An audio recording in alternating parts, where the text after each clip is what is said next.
Good evening, my fellow Minutemen. My name is Tommy Clutie, and I am the host of UMass Sports Weekly, your number one source for all things UMass sports. We have a good show for you today, but unfortunately, I'm going to have to come to you under some very dire circumstances. We have several teams that are in play right now, and none of them are performing very well. A basketball team that fell to Davidson this weekend, a hockey team that fell to number 6, UMass Lowell, a women's basketball team that's unraveling at the seams, and then the two sports that usually uplift us, bring some optimism into our life. The men's lacrosse team lost to number 20 Ohio State, albeit by 1, so take the moral victory where you want it. And the usual best team on campus, the women's lacrosse team, is 1-2 to start the season. Now, although we cannot personally change those outcomes, we can break them down for you and make sure you know how and why things are happening.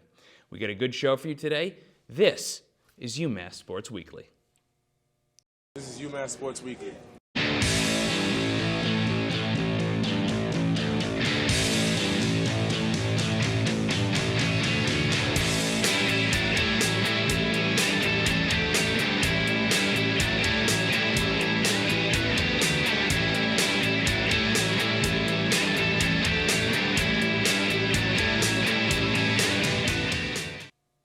As you're so accustomed to, that was our opening with the wonderful Victor Cruz. Great that he always shows up and does that for us. He's a really great guy. So we're going to bring in Phil Sanzo for, I call him the dual reporter, I call him the nurse sometimes too, for a dual segment. We're going to talk some men's and women's basketball. So Phil, we're going to start with I'll let you decide. What do you want to start with, men's or women's? Let's start with men's. Let's start with the men's. Go from men's. And So the men's team falls this weekend. Another A-10 opponent they lose to is Davidson. Right. The final score is 79-74. You know, narrative is much of the same. Break down that game for us. What should we know about? The Davidson game was a combination of things. Davidson went off with shooting. Jack Gibbs, probably one of the best player in the Atlantic 10, had 32 points, 24 in the first half. I mean, he really was an unstoppable force in the first half of the game, and that really, really hurt the Minutemen going forward. They limited him in the second half, though. Yeah, that was a game where it was kind of followed the same formula as all the other games we've seen this season from this team. I mean, they fell down by 10 points. They fought their way back, tied it, but they could never take the next step to get ahead. We saw that especially towards the end of the game. They were, I think, 2 points away in the final seconds, and then they had 2 turnovers that kind of fizzled out that opportunity. So the men's team, I mean, you know the story by now. I've said it enough times.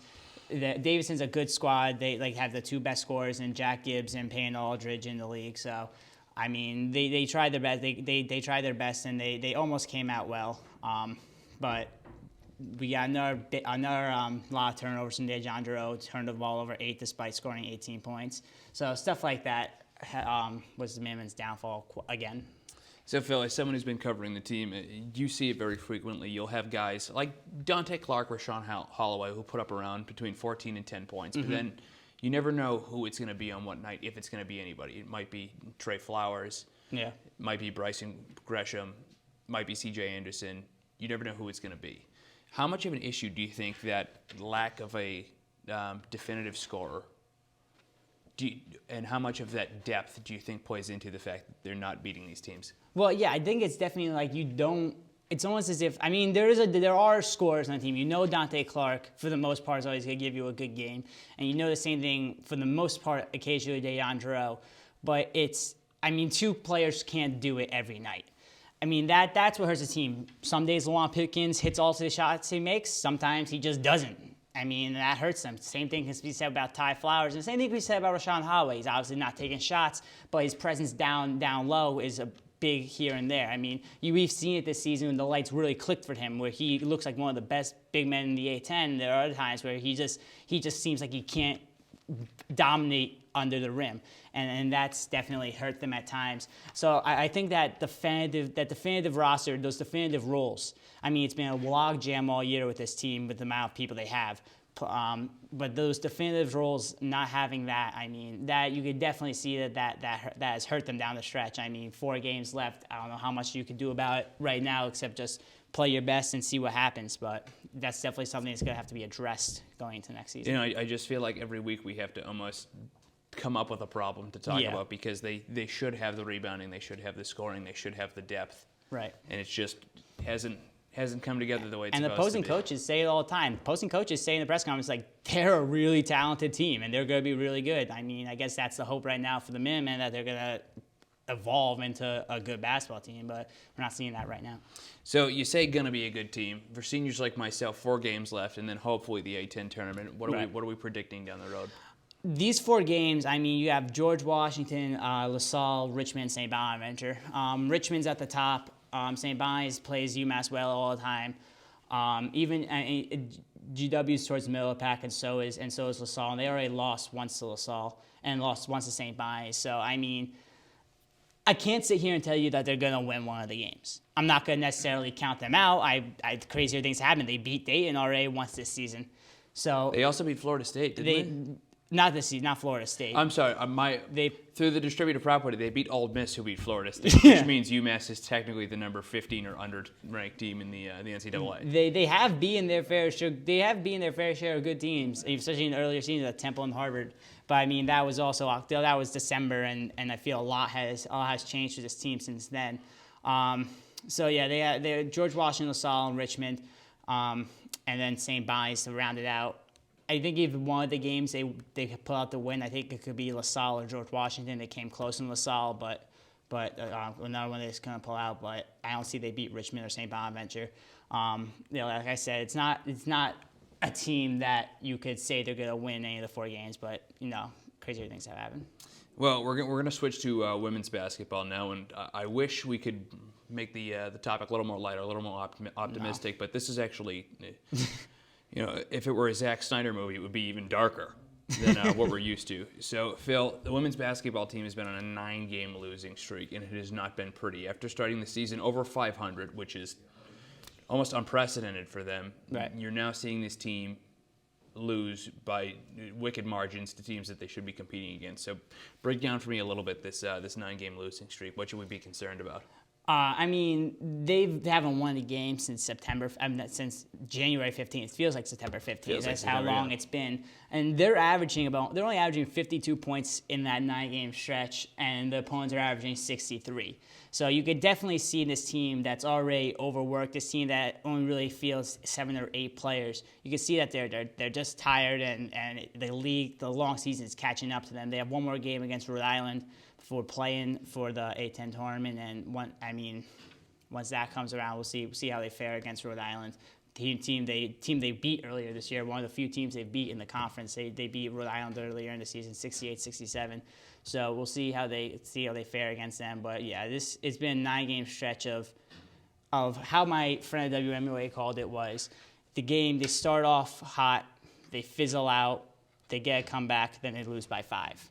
I mean, it's kind of being like clockwork with this team, he said. So definitely look going forward. I mean, they have one game against Rhode Island. Hasn't been the best down the stretch, so we'll see how it happens.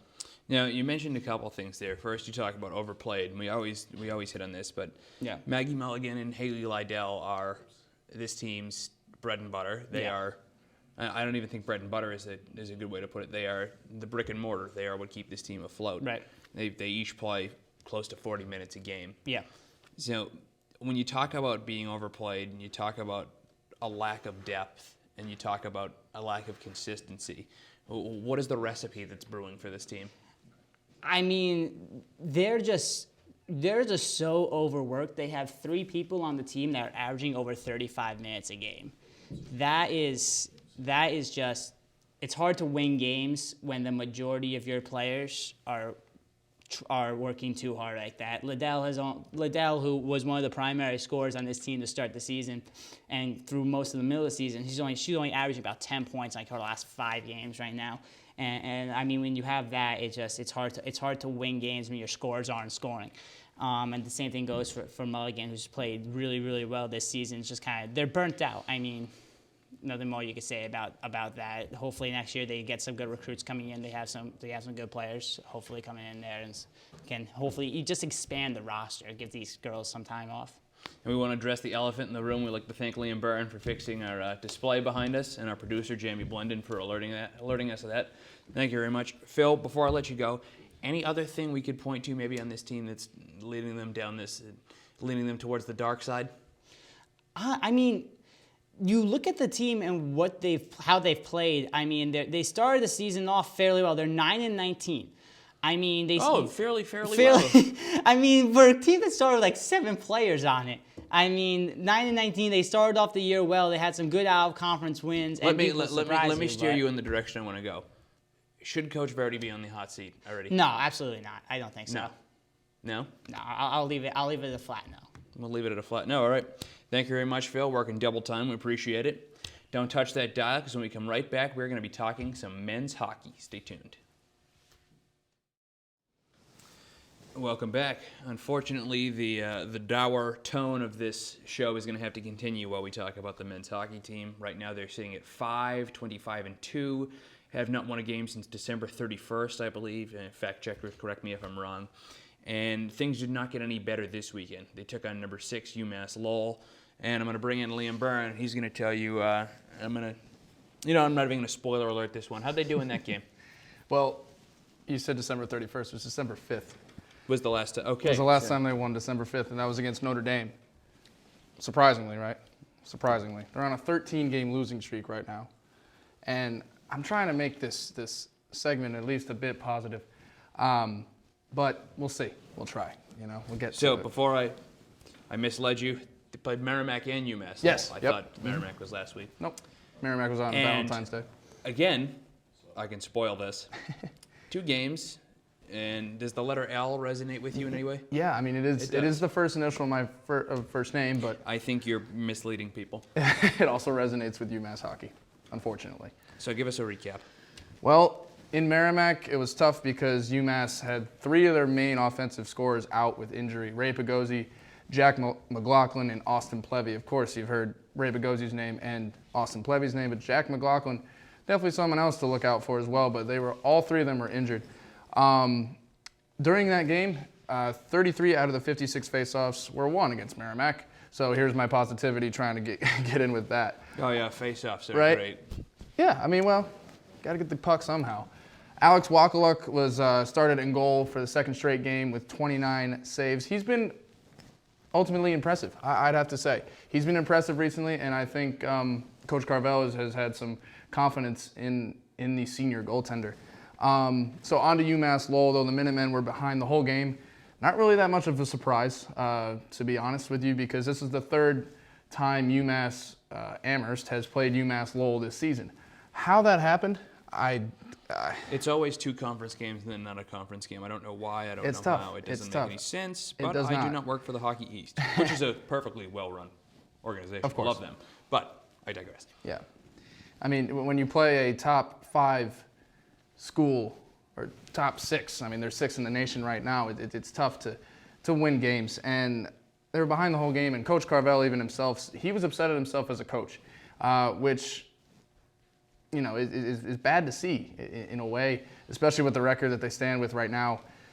He was quoted saying, we compete hard, but it's just not good enough. And clearly, it is just not good enough. And I was also reading during that quote that he said he sounded like a broken record because he keeps saying that each and every game, each and every loss that they've had, probably dating back to, the 13 games that they've lost. Even just throughout both games against Merrimack and UMass Lowell, missed opportunities were a huge Achilles heel for UMass. It has been all season. Against Merrimack, for example, Steve Jacobellis had a goal overturned. And it seems like at every game that I go to, UMass scores, and for some reason they're either in the crease or goalie interference or something. Find some way that the goal is just overturned, and it's just a huge, huge buzzkill. Well, buzzkills have kind of been the theme of the season for the hockey team. Now we have 2 games left, both against Providence. Team used to be ranked, probably not the season they intended. Are there any positives we can get out of this home-and-home series? Trying. Well, it's going to be senior night on Friday night at the Mullins Center, and then they head to Providence on Saturday night. But UMass, coming from the UMass Lowell game, outshot UMass Lowell 25-24. Of course, that's a okay positive, not the best, but it shows improvement. The faceoffs were tied at 33. And to roll off the faceoffs, I mean, here's a season positive. season positive. This year, they have a .498 face-off win percentage, as opposed to their final face-off win percentage of last year was .477. So, looking up in the right direction. They only have 2 more games left in the regular season, and they could go on. Well, they will go on in the Hockey East play in the postseason. I mean, where Tommy last year, UMass got a career or history-making win against the Fighting Irish at Notre Dame in that 5 overtime thriller, which was crazy beyond belief. So, if that would happen this year, it'd be incredible. You know, Liam, you talked about senior night coming, what we like to do here at UMass Sports Weekly. Let's talk about the seniors and what they've really meant to this team and the impact they've made on the program. Of course, yeah. And these 5 seniors have definitely had a huge impact. So we have 2 defensemen, 2 forwards, and 1 goaltender. I'll start off with the defenseman, Mark Hetnick, who had a career total of 18 points, 14 assists, and 102 shots. Definitely a key component on this UMass defense, even in the Micheletto days. Definitely UMass will miss his presence on defense. Brendan Baxendale, also another big component to the UMass defense. Of course, they've struggled for the past 3-4 years, but always a key name for the UMass offense. And offensively, we have Ray Bogozzi, who I've heard his name a lot. 121 games played in his 4 years here at UMass, 79 points, and 4 game-winning goals. Now, that's cool. I think that's a cool stat. Yeah, nice stat. You know?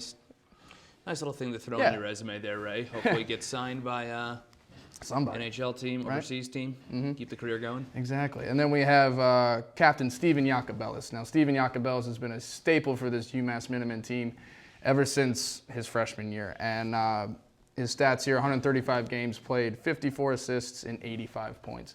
He's definitely improved incredibly since his freshman year and made himself all the way up to captain. Steven Jacobellis will definitely be missed by this UMass squad. And finally, to round out, I believe one of UMass's most improved players, and when we were sophomores covering the team, Alex Wakaluk was someone we were like, who's this guy?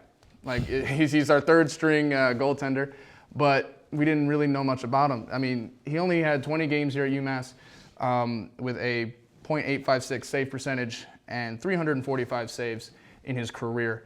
But this season, he has been exceptionally really, really good. Of course, you have freshman standout Ryan Wishow, who's played more, seen more time. But when Wakaluk is in there, he's definitely proven that he was a decent and exceptionally good goaltender for UMass, and definitely someone that UMass will miss next year and for years to come.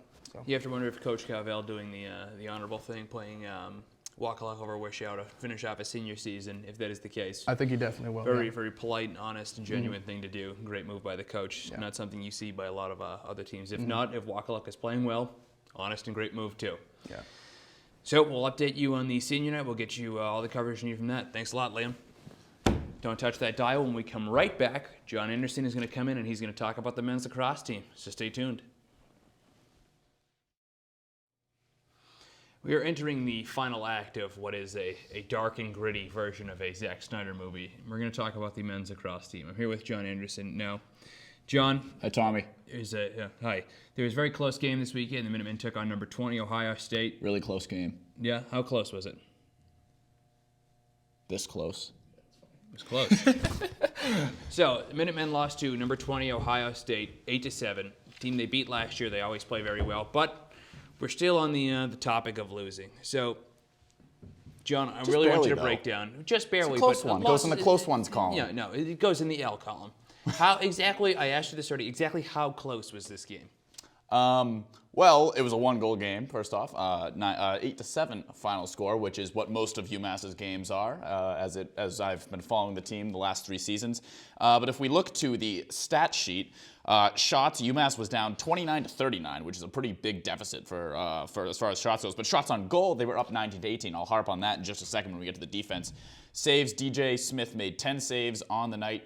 That is north of 50%, so he let in 9 goals. So that's about what you're looking for. You'd like to have a couple more than that, but you know what? We're going to get those games from DJ Smith down the line later in the season when it comes to CAA play. Lost the face-offs, the turnovers, and the ground balls battle. Pretty narrow in the turnovers and the face-offs.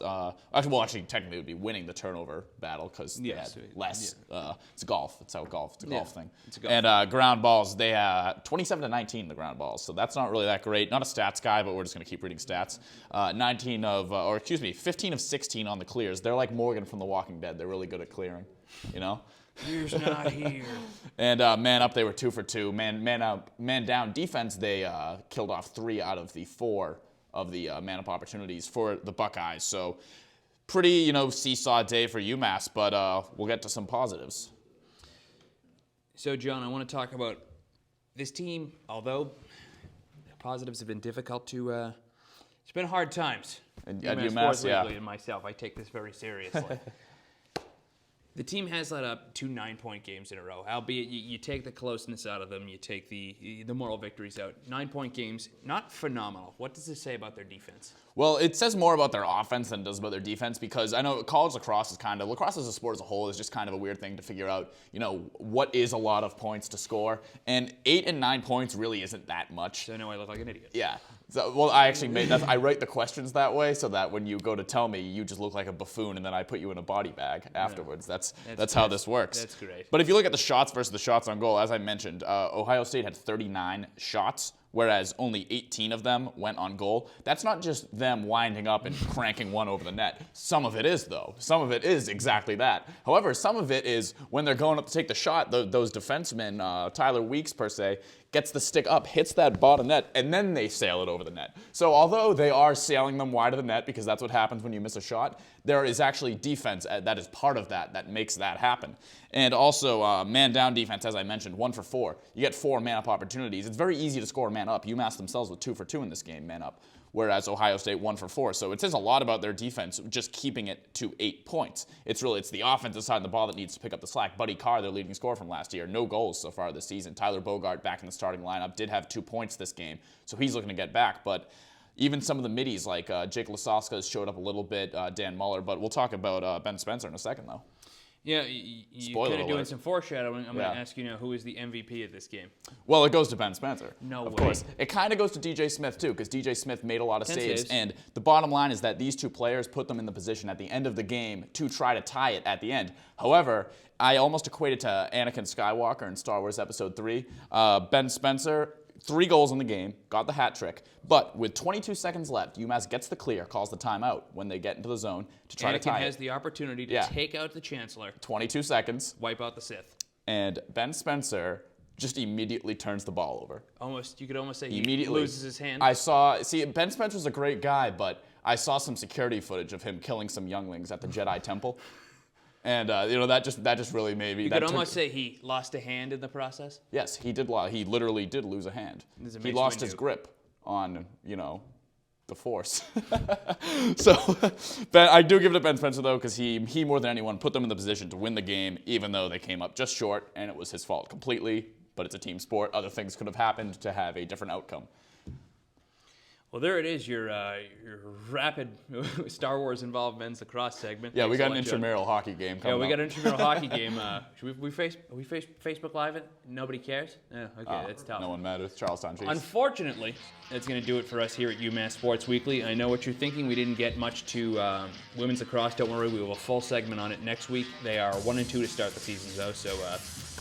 And to bait the audience, keep you guys interested for next week. That is going to do it for us. As I always say, make sure to follow us on Twitter, Instagram, Snapchat, Facebook. Try to get all the updates you can. Try to find us wherever you can. We'll try to find you wherever we can. We'll be right back here, 7 p.m. next week. 7:30 p.m. now because of a shift in the schedule. Practice makes perfect sometimes. Yeah, we got lives, people. We got lives, people, so, if you see me, wave. Other than that, have a great week, UMass, and we will see you later. Have a good one.